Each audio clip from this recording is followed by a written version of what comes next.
Sancho Panza no sabía leer.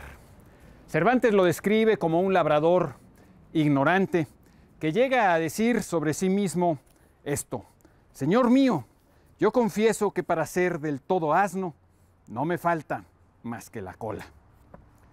En la España de principios del siglo XVII, cuando Cervantes escribió El Quijote, se calcula que más del 60% de los varones no sabía leer ni escribir, y que más del 90% de las mujeres tampoco podía hacerlo.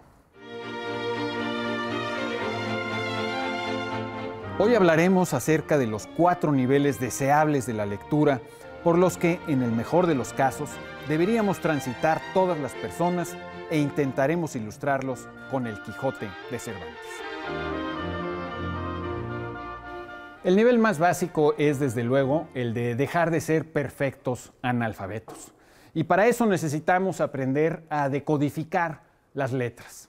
Las letras son símbolos gráficos que representan fonemas, y las letras juntas forman palabras, que juntas forman frases y oraciones, que juntas forman los distintos tipos de discursos.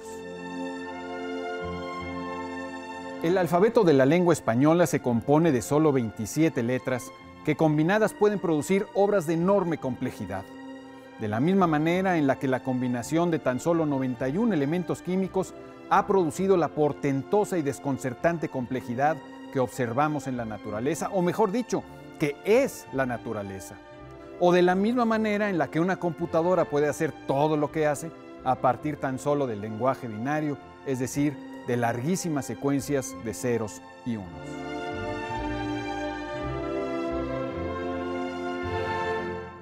El nivel básico de la lectura comprende toda la franja de decodificación lectora, desde aquellos que se detienen a descifrar letra por letra trabajosamente, hasta aquellos que pueden mirar palabras o frases completas y descifrarlas con rapidez y precisión. Por lo general, la destreza a este nivel de lectura se consigue simplemente con la práctica. Había un perrito gordo y peludo llamado Dogo. La familia con quien vivía lo quería mucho. Dogo era un perro obediente, cuidaba la casa, pero no comía toda su comida.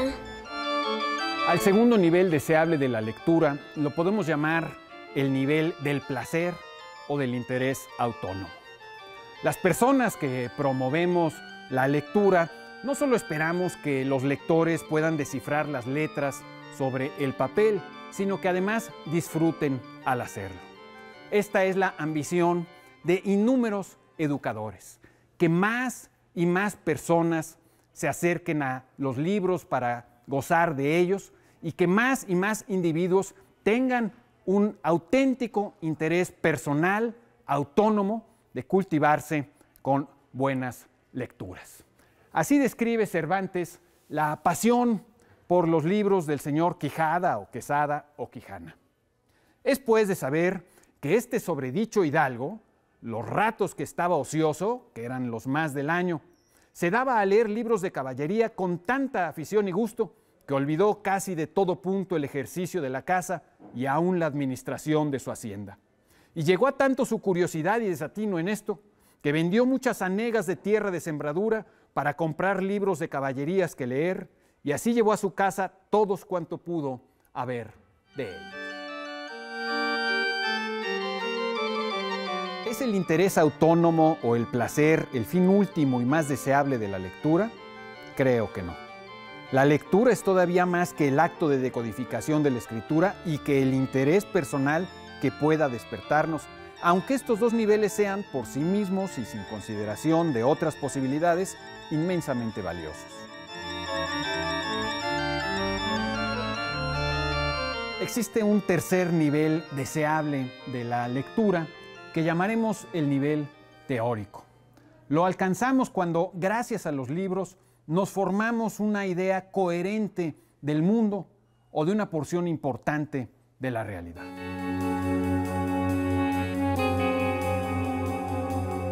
Por lo general, obras como las de Freud, quien por cierto aprendió español para poder leer el Quijote, o Marx, o Kant, o Darwin, o Smith, o Pinker, o Taleb, o Harari, nos ofrecen la posibilidad de formarnos teorías o modelos mentales que podemos aplicar más tarde a la realidad y que hacen que muchas cosas, que de otra forma lucen dispersas o desconectadas, formen parte de una coherencia y nos hagan sentido.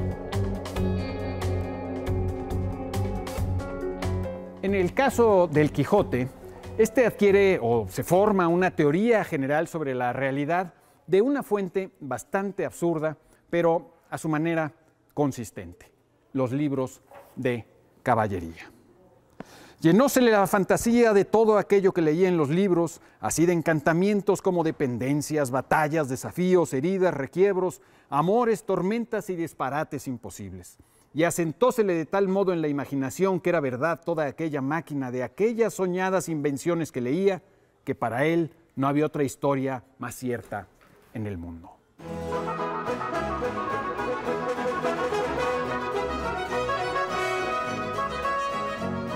Este tercer nivel de la lectura suele ser alcanzado por muchos jóvenes quienes se apasionan por un cierto autor o un cierto tipo de publicaciones que les brindan una teoría general acerca de cómo funcionan la sociedad o el mundo. Y digo esto con independencia de cuánto se pueda corresponder determinada teoría con la realidad. Pongo un ejemplo. Cuando tenía 17 años, Jorge Luis Borges leyó El mundo como voluntad y representación de Schopenhauer y más tarde dijo, en uno de sus versos, que este filósofo alemán quizá había descifrado el universo. Por supuesto, no lo hizo, pero su obra sin duda permite adquirir una idea coherente de la realidad y más o menos apegada a ella.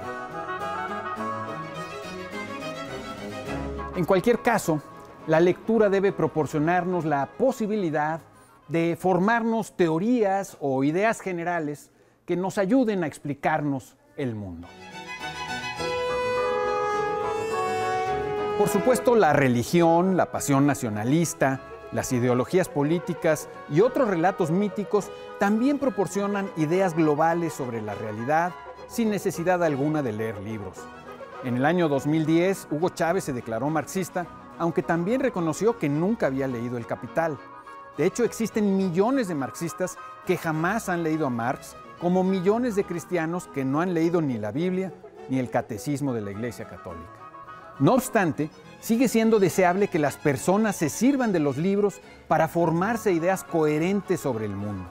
De hecho, mientras más y mejores y variados libros lean, los lectores tendrán una idea de la realidad más completa y más matizada, aunque en algún momento corran el mismo riesgo que Don Quijote, el de meter todo en su propio lecho de Procusto, como explicamos ya en el videoensayo que lleva precisamente este título, El lecho de Procusto. Es este riesgo el que nos lleva a señalar el cuarto nivel deseable de la lectura. Y esto sin menoscabo de todas las ventajas y las virtudes que sin duda poseen los primeros tres niveles. Este cuarto nivel es quizá el más difícil de explicar y lo llamaremos el nivel irónico o desenfadado.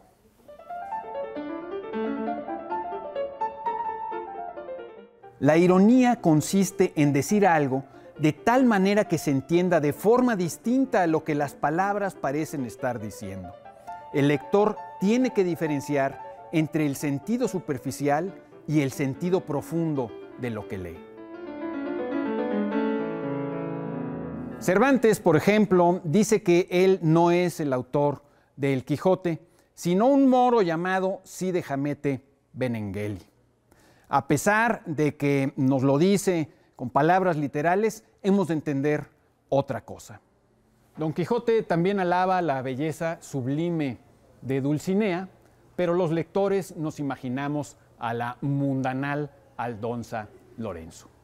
Lo que se nos dice en un nivel nos invita a ser pensado en otros niveles.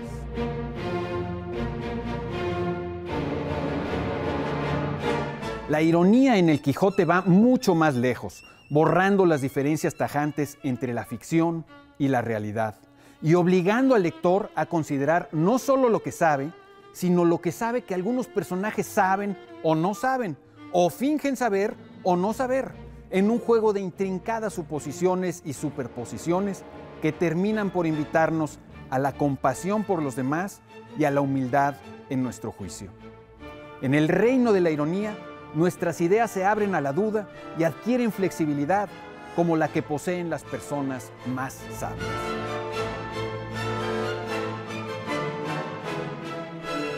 La ironía es la vacuna del pensamiento contra su propia soberbia.